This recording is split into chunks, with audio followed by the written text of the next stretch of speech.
주일 예배 나오신 여러분들을 환영하고 축복합니다. 우리 모든 성도님들 가정 가운데 하나님의 은혜와 평강이 임하기를 주님의 이름으로 축복합니다. 이 시간에는 문나라에 전파될 하나님의 영광이라는 제목으로 하나님 말씀 선포하도록 하겠습니다. 그저께 8월 15일은 광복 80주년이 되는 의미 있는 해입니다. 의미 있다는 것은 우리에게 자유가 찾아왔다, 그런 의미도 있지만 또 하나는 절반의 자유, 절반의 광복, 이런 아쉬움도 남는 그런 광복절입니다. 북한에서도 광복절을 기념하더라고요. 이런 생각이 들었습니다. 북한의 광복이 왔는가? 여러분, 광복은 자유 아닌가요? 자유가 왔습니까? 고통하던 이 민족 가운데 하나님께서 우리에게 자유를 주셨습니다. 그때 얼마나 자유를 간절히 사모하고 기대했을까? 그 시대를 살지 않았기 때문에 우리는 피부로 다 느낄 수는 없습니다. 그러나 우리는 많은 작품들과 사람들의 증언을 통해서 그 간절함과 기대가 무엇인지를 우리는 잘 알 수 있습니다. 시몬이 썼던 그날이 오면이라는 시를 보니까요, 그날이 오면은 삼각산이 일어나 더덩실 춤이라도 추고 한강물이 뒤집혀 용솟음칠 그날이, 이 목숨이 끊기기 전에 와주기만 하량이면 나는 밤하늘에 나르는 까마귀와 같이 종로의 인경을 머리로 들이받아 울리오리다. 두개골은 끼어져 산산조각이 나도 기뻐서 죽사옴에 오히려 무슨 한이 남으리까. 얼마나 간절히 기다리는가. 종로의 인경을, 아마 보신각종이었겠죠. 자기 머리로 받아서 나는 죽더라도 얻게 될 그 자유의 나라, 그런 기대감을 정작 이 시인은 경험하지 못하고 보지 못하고 죽죠. 그러나 아마 우리 모든 사람들의 마음, 당시에 많은 사람들의 마음, 이런 기대감과 또 간절함이 있었을 것입니다. 여러분, 광복은 자유의 회복이죠. 이 자유라는 것은 그냥 얻어지지 않습니다. 우리가 역사를 보더라도요, 자유를 그냥 쟁취한 나라는 없습니다. 그냥 얻은 자유는요, 귀한 것인지 몰라요. 반드시 피 흘림이라는 그 대가, 죽음의 대가를 치르고 자유를 얻습니다. 유럽에 보면 가장 자유를 강조하는 나라가, 대표적인 나라 프랑스겠죠. 그 피 흘림을 통해 얻은 거예요. 많은 사람의 죽음을 통해 얻은 것이죠. 우리의 광복이 기쁜 이유 가운데 하나는요, 우리 조상과 선조들, 선배들의 피 흘림을 통해 얻은 것이라는 거죠. 그냥 어느 날 덩그러니 얻은 게 아닙니다, 여러분. 많은 사람의 목숨의 대가로 얻은 것이죠. 그런데 자유가 피 흘림의 대가라는 것은요, 우리 복음하고 아주 잘 통합니다. 여러분, 우리가 얻게 된 구원이 어떻게 얻은 것입니까? 예수 그리스도의 십자가 죽음, 피 흘림을 대가로 얻은 구원이에요. 그리고 이 구원이라는 것은 사도가 갈라디아와 고린도전서를 통해 말하죠. 이것이 우리에게 주신 자유라는 거죠. 하나님 안의 자유. 죄에게 종노릇하던 우리를 건져내신 거예요. 마귀에게 종노릇하던 우리를 예수 그리스도의 십자가 죽음으로 건져내신 것이죠. 그래서 우리에게 자유를 부여하신 사건이에요. 이거 우리가 속량이라고 말하는데요, 원래 속량은 신학 용어가 아닙니다. 지금은 신학 용어로 쓰지만 속량은 원래 우리나라 옛 언어예요. 옛 표현이에요. 노비를 돈 주고 사요. 대가를 치러야 됩니다. 돈 주고 노비를 사서 양민을 만들어주는 거예요. 자유인을 만들어주는 것이죠. 그게 오늘 신학 용어로 차용이 된 겁니다. 오늘 저와 여러분들은 그리스도의 십자가 죽음, 그 피 흘림을 통해 하나님의 자녀요 자유를 얻게 된 줄로 믿으시기 바랍니다. 이 땅의 8.15 광복이 우리 민족의 해방, 육신의 해방을 주었다면 예수 그리스도의 십자가는 저와 여러분들에게 우리 영혼의 해방, 영원한 해방을 주었다는 것을 믿음으로 고백하는 우리 모든 성도들이 될 수 있기를 주님의 이름으로 축원합니다. 여러분, 이사야는요, 이제 이사야 마지막 말씀, 하나님의 나라가 임하게 될 마지막 비전을 선포하면서 이방 민족의 자유, 이방인들의 구원에 대한 말씀으로 이사야서를 마무리하고 있습니다. 자, 오늘 18절 말씀해 보니까요, 내가 그들의 행위와 사상을 아노라. 때가 이르면 문나라와 언어가 다른 민족들을 모으리니 그들이 와서 나의 영광을 볼 것이며. 이 문나라, 이 묻이라는 표현이 우리가 지금은 잘 안 쓰지만요, 문학작품이나 여러 군데서 사실은 지금도 많이 쓰고 있어요. 이게 수요가 많은 혹은 모든 이런 뜻입니다. 어떤 학자는 무리가 줄여져서 무시되었다 이렇게 표현하기도 하는데, 그러니까 모든 나라를 말해요. 모든 민족들이 하나님이 모신다는 거죠. 그리고는 하나님의 영광을 보게 될 것이다. 유다 백성들만 하나님의 영광을 보는 것이 아니라 모든 민족과 모든 나라가 하나님의 영광을 보게 될 겁니다. 물론 다는 아니에요. 우리 앞선 본문 15절에서 17절에 보면 하나님께 심판받고 멸망받을 자들이 있어요. 그럼에도 이 구원의 울타리를 하나님이 열어놓으시는 거죠. 구원의 문을 열어놓고 유대인만, 이스라엘 백성들만 구원받는 것이 아니라 세계 멀리 있는 모든 민족과 모든 열방들이 다 이 구원의 울타리 안으로 들어올 수 있도록 하나님이 초청하고 계시고요. 이사야로 하여금 이 비전을 보게 하시는 거죠. 비전은 본다는 뜻입니다. 뭐 꿈 이런 표현보다는 보는 거예요. 꿈도 사실은 보는 거죠. 하나님이 이 비전과 환상을 이사야에게 보여주시는 거죠. 많은 민족들이 하나님께로 돌아오고 하나님의 영광을 보게 될 그날. 20절에 보니까요, 나 여호와가 말하노라. 이스라엘 자손이 예물을 깨끗한 그릇에 담아 여호와의 집에 드림같이. 그러니까 이스라엘 백성들이 하나님 앞에 예배할 때 예물을 담아가지고 오잖아요. 그냥 오지 않아요. 예물을 준비해서 나오는 것처럼 그들이, 이방 민족들이 너희 모든 형제를 문나라에서 나의 성산 예루살렘으로 말과 수레와 교자와 노새와 낙타에 태워다가 여호와께 예물로 드릴 것이요. 그러니까 이 예배의 자리로 나오는데 유대인들 생각에는 우리 외에는 예배할 수 없어요. 제사할 수 없어요. 그러나 하나님은 너희만이 아니라 모든 이방 민족들도 자기들의 예물을 챙겨가지고 하나님 앞에 나와서 예배하는 그날이 오게 될 것이다 이렇게 선포하는 거죠. 이 말씀 보면 어떤 이미지가 상상이 되냐면요, 예수님이 탄생하실 때 여러분 누가 예수님의 탄생을 기뻐하고 경배했습니까? 제일 먼저는 가장 천한 직업군이라고 말하는 목자들이 와서 예배했죠. 그리고 또 한 그룹, 저 동방에서 온 박사들, 동방에서 온 이방인이잖아요. 이방인들이 예물을 가지고 그리스도 앞에 절하고 경배하잖아요. 보세요 여러분, 정작 유대 백성들은 유대인의 왕에게 경배하지 않아요. 그러나 이방인들은 와서 그리스도께 경배하지 않습니까? 이사야의 비전이 이루어지고 있는 거죠. 또 21절에 보니까 나는 그 가운데서 택하여 제사장과 레위인을 삼으리라 여호와의 말이니라. 원래 레위인은 이스라엘 민족 가운데 있는 거 아닙니까? 그런데 이방인들로 하여금 제사장을 삼으시겠대요. 이방인들로 하여금 레위인을 삼으시겠다는 거죠. 하나님을 예배하고 경배하고 또 많은 사람들을 하나님께로 인도하는 이 사명, 이 비전을 이방인들에게도 허락해 주고 계신다 하는 겁니다. 여러분, 이 말씀이 언제 성취됩니까? 신약으로 넘어와서 예수님의 복음 전파, 그 이후에 제자들을 통해 이루어지지 않습니까? 오순절 성령 강림 때 성령이 이 120명의 제자들에게 임하니까 무슨 일이 벌어집니까? 방언을 하죠. 여러분이 잘 구분하셔야 돼요. 그냥 우리 잘 못 알아듣는 그런 방언을 한다는 게 아니에요. 난곳 방언, 그들의 언어로 메소포타미아와 본도와 갈라디아와 이방 땅들에 있는 그 언어로, 정확한 언어로 하나님의 큰일 말함을 듣는도다. 그냥 개인 기도하는 시간이 아니에요. 그 방언이요, 하나님의 큰일, 하나님의 구원의 계획을요, 마치 우리가 설교하듯이 나는 그냥 말하는데 이방의 언어로 그 말을 전하고 있는 것이죠. 무슨 의미입니까? 땅끝까지 복음이 전파될 그 비전을 성령 강림을 통해 보여주고 계시는 거예요. 언어가 하나로 통일되는 사건, 바벨론 이 성이 무너지면, 바벨론 탑을 쌓을 때 하나님께서 언어를 흩으시잖아요. 그때 그 저주가 풀리면서 모든 나라의 언어로 그리스도가 전파될, 하나님의 복음이 전파될 비전, 이방 땅에 그리스도가 전파될 비전 보여주는 거죠. 또 사도행전 9장에 가니까 사울이, 우리가 말하는 바울이 예수님 만나지 않습니까? 그때 예수님이 주신 비전이 뭐예요? 너를 이방의 그릇으로 삼겠다. 나의 복음을 전할 이방의 그릇. 그래서 그는 로마서에서 밝혀요.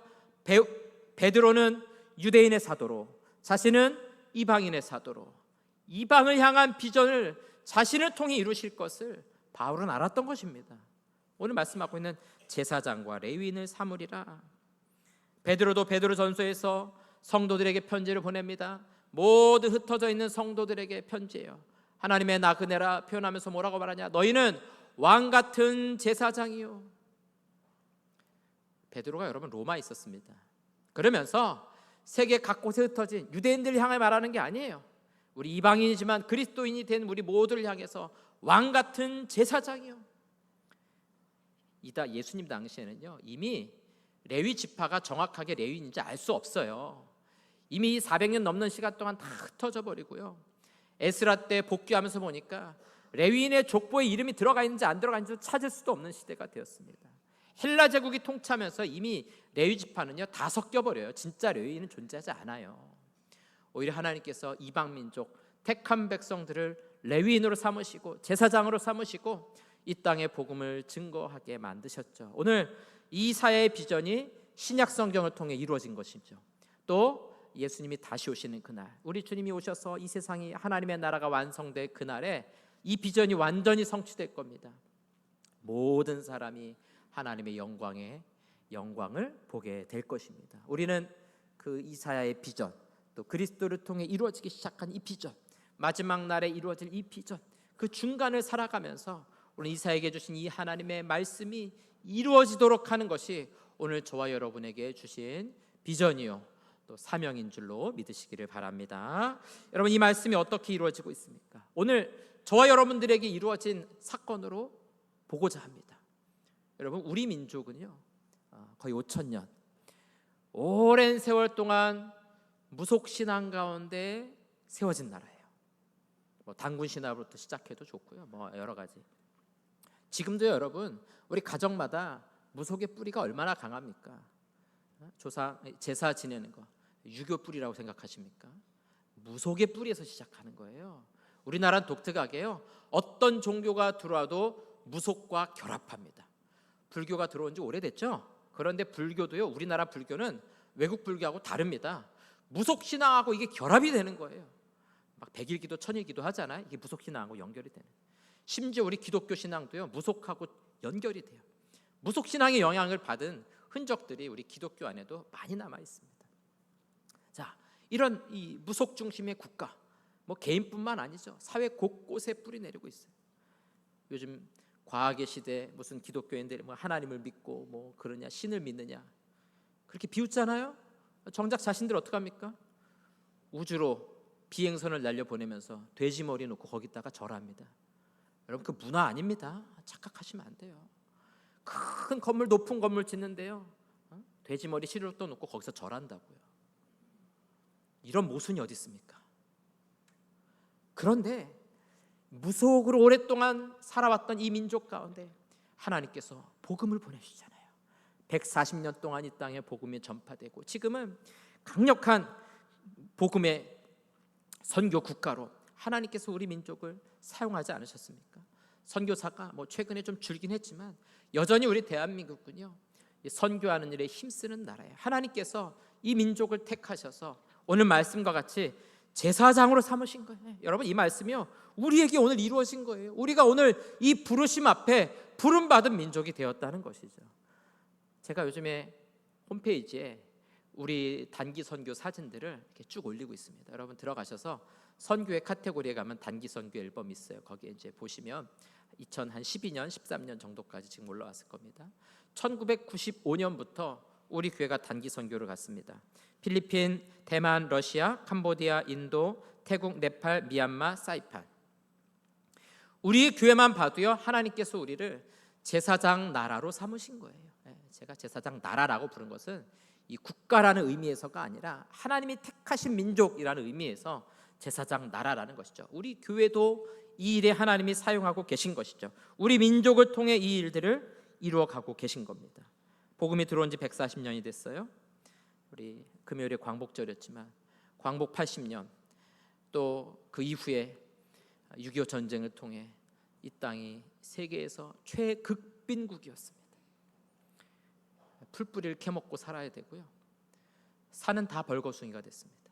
선교사들의 기록에 의하면요, 이 사대문 밖을 나서니까, 이 서대문으로 나가보니까요, 성벽 밑에요 버려진 고아들이 그득하더라는, 병든 사람들이 다 거기 누워있더라는, 이 지저분함, 이 더러움들, 거기다가 버려진 아이들, 버려진 병자들. 초대교회 당시에 로마 제국이 고아들을 버립니다. 병든 사람들을 성 밖으로 버려요. 그게 우리 대한민국에서 일어났던 동일한 일들입니다. 근데 지금 어떻게 됐습니까? 저는 오늘 저와 여러분들 얘기하는 것은 우리가 이렇게 잘 살게 됐다, 그 이야기를 하고 싶은 게 아닙니다. 그건 당연한 일이에요. 하나님의 은혜로 우리 민족이 잘 살게 됐고요, 지원받는 나라가 지원하는 나라가 됐어요. 지원하는 정도가 아니라 세계적으로 막강한 힘을 가진 나라가 되었어요. 왜 이런 일을 하셨을까? 여러분, 하나님께서 우리 민족을 제사장 나라로 삼으신 거예요. 복음을 증거하게 하신 것이죠. 자, 여기까지만 이야기하면 안 됩니다. 그럼 하나님은 지금 무슨 일을 하고 계십니까? 이 이야기를 해야 돼요. 이사야 66장 마지막 말씀을 보면서 하나님은 지금 우리를 통해 어떤 비전을 품고 행하고 계신가? 하나님의 일하심을 봐야 돼요. 여기까지만 하면 안 됩니다. 이제부터 하나님은 계속해서 무슨 일을 하실 것인가? 주님 오시는 그날까지 하나님 우리를 통해 무슨 일을 하고 계시는가? 그 비전을 품어야 됩니다. 자, 오늘 22절과 23절 말씀을 좀 보도록 하겠습니다. 우리 같이 한번 두 구절 합독해서 한번 읽어보겠습니다. 내가 지을 새 하늘과 새 땅이 내 앞에 항상 있는 것 같이 항상 있으리라. 여호와의 말이니라. 여호와가 말하노라. 매월 초하루와 매 안식일에 모든 혈육이 내 앞에 나와 예배하리라. 자, 여러분, 새 하늘과 새 땅 65장에서도 말하고 있죠. 요한계시록 21장에도 등장할 표현이죠.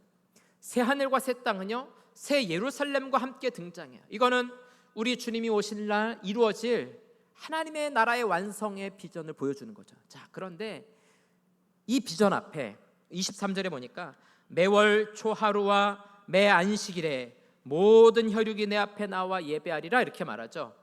여러분, 매월 초하루, 이걸 우리가 월삭이라고 부릅니다. 지금은 잘 안 해요. 그러나 이제 과거에는 우리 한국교회가 월삭 그래가지고 매월 첫날 새벽 기도회도 하고 뭐 저녁 기도회도 하고 많이 했습니다. 헌금도 하고요. 근데 왜 이 월삭과 매 안식일에 예배하리라는 비전을 말합니까? 이사야 66장이잖아요. 제일 첫 시작인 이사야 1장에 가면요, 유다 백성들이 망가뜨린 게 이거예요. 월삭과 매 안식일 예배를 망가뜨린 거죠.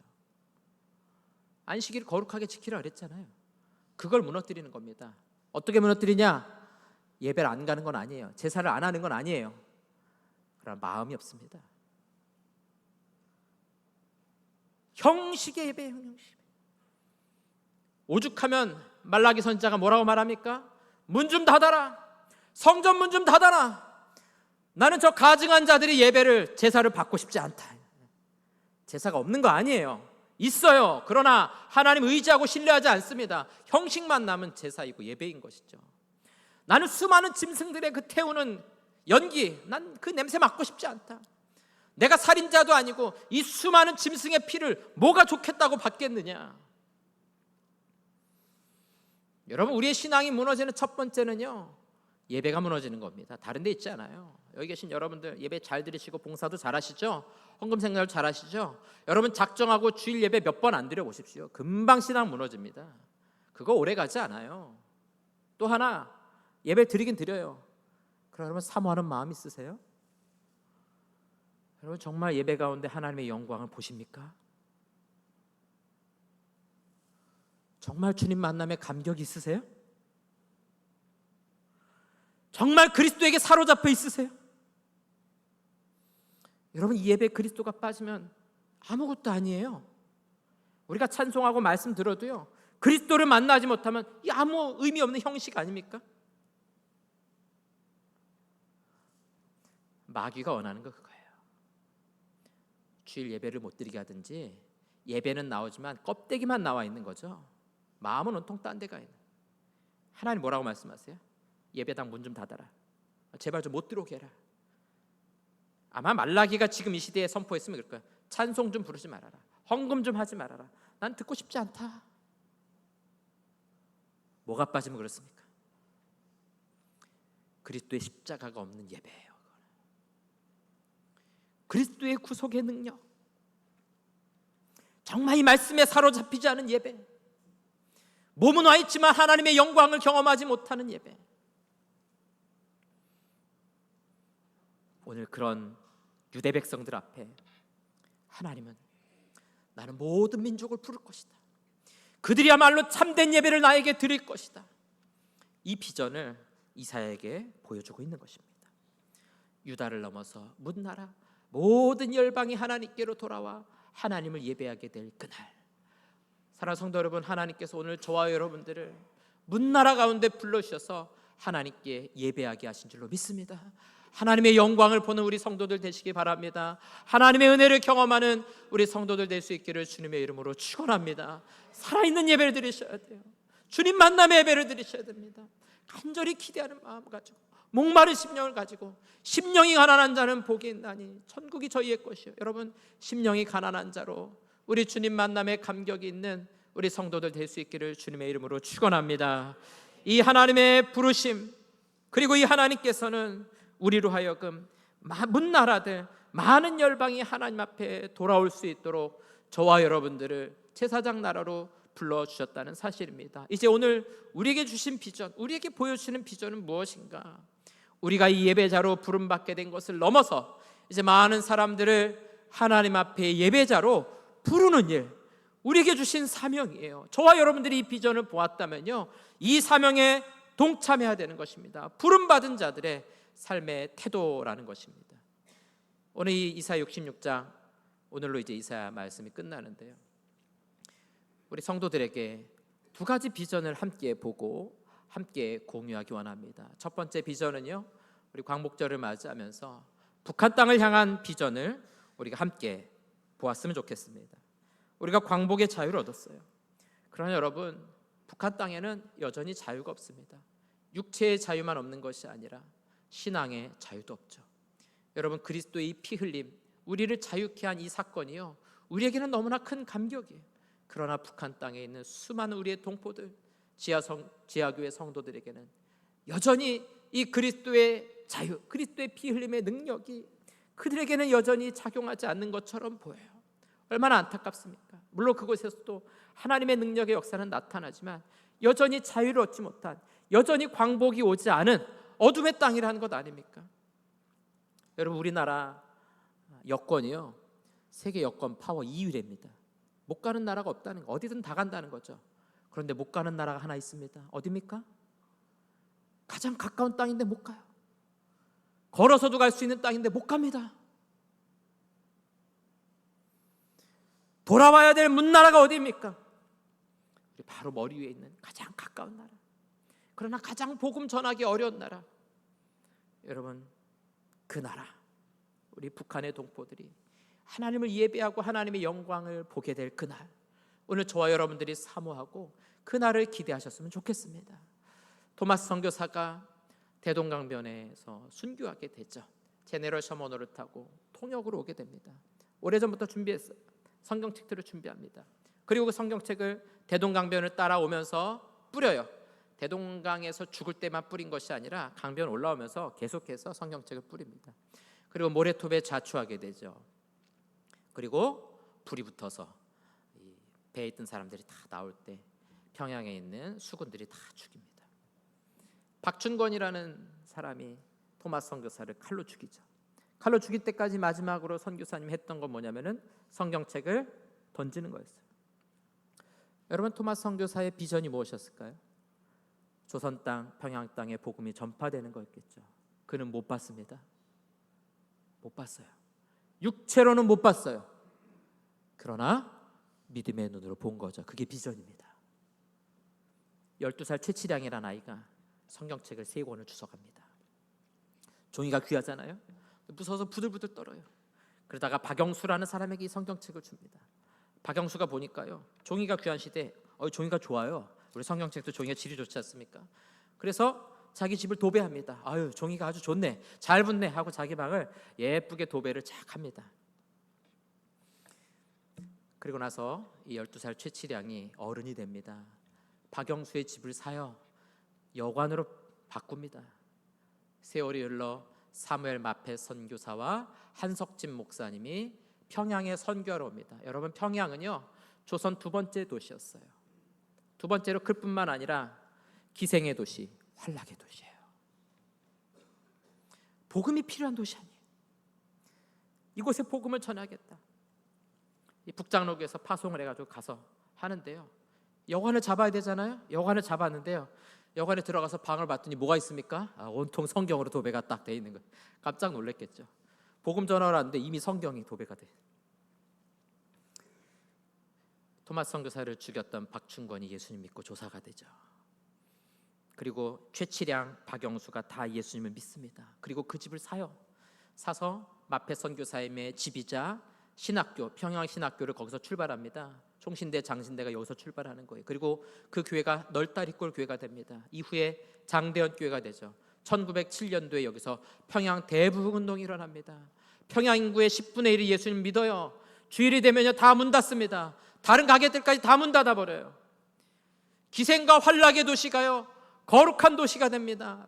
동방의 예루살렘이라고 불리는 도시가 되는 거예요. 여러분 지금은 어떻습니까?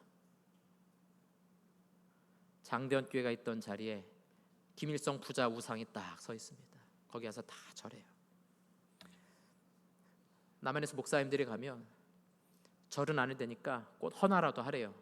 그럼 헌화하려고 구부리는 순간에 사진 찍어가지고 절했다는 거죠. 저는 그 광경을 볼 때마다 다니엘의 예언의 말씀이 생각이 납니다. 다니엘서 11장 31절 말씀인데요, 한번 읽어보면서 여러분 상상해 보셨으면 좋겠습니다. 같이 읽겠습니다. 군대는 그의 편에 서서 성소 곧 매일 드리는 제사를 폐하며 멸망하게 하는,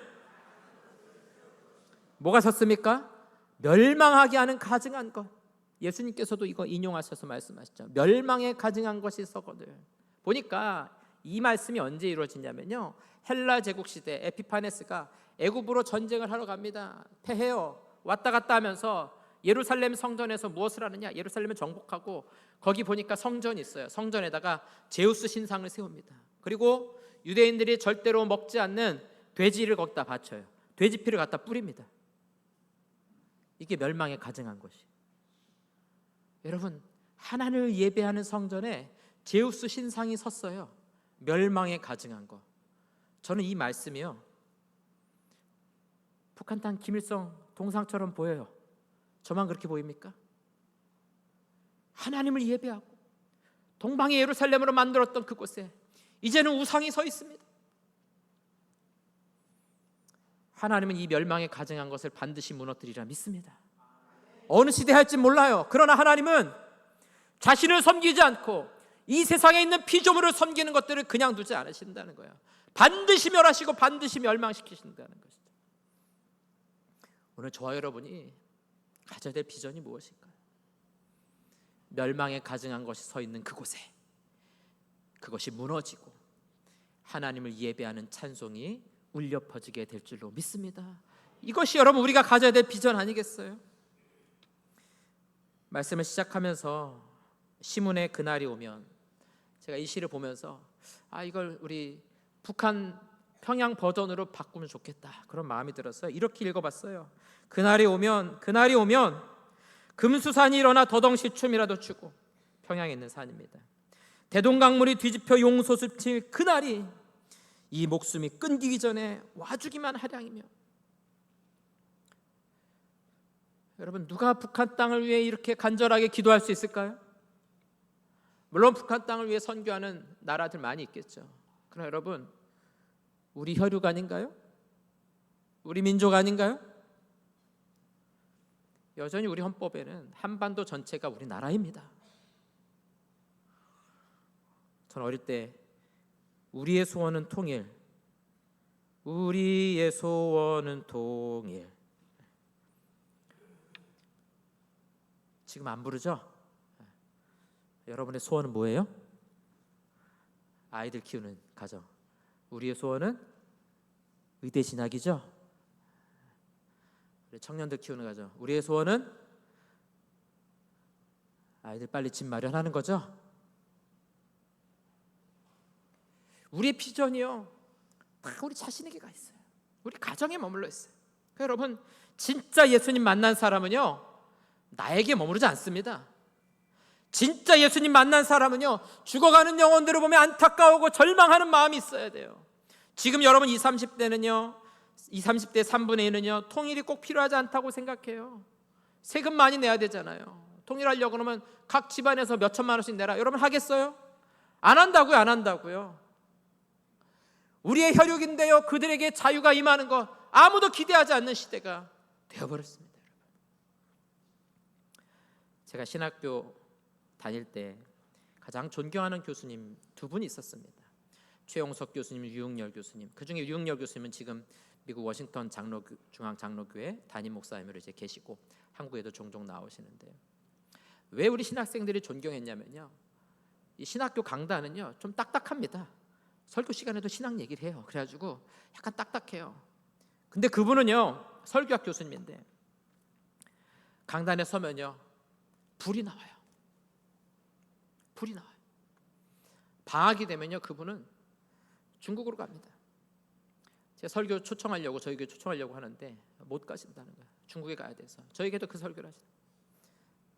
탈북한 형제들에게 복음을 전해요. 그리고 그들을 말씀으로 훈련합니다. 전도사처럼 훈련해요. 그리고 마지막 그 방학 끝나고 돌아오기 직전에 마지막 그 형제들과 기도하고 그 형제들을 다시 북한 땅으로 파송해요. 마지막 그들과 함께 기도하며 울면서 기도하는 거예요. 형제요, 이것이 우리의 마지막 만남일 수 있습니다. 그러나 우리 슬퍼하지 맙시다. 우리 천국에서 만날 것이기 때문에 이것이 마지막 만남이라 할지라도 우리 복음의 사명을 위해 충성하며 주님의 나라 보며 이를 위해 함께 달려갑시다. 그렇게 기도하고 헤어진다는 거죠.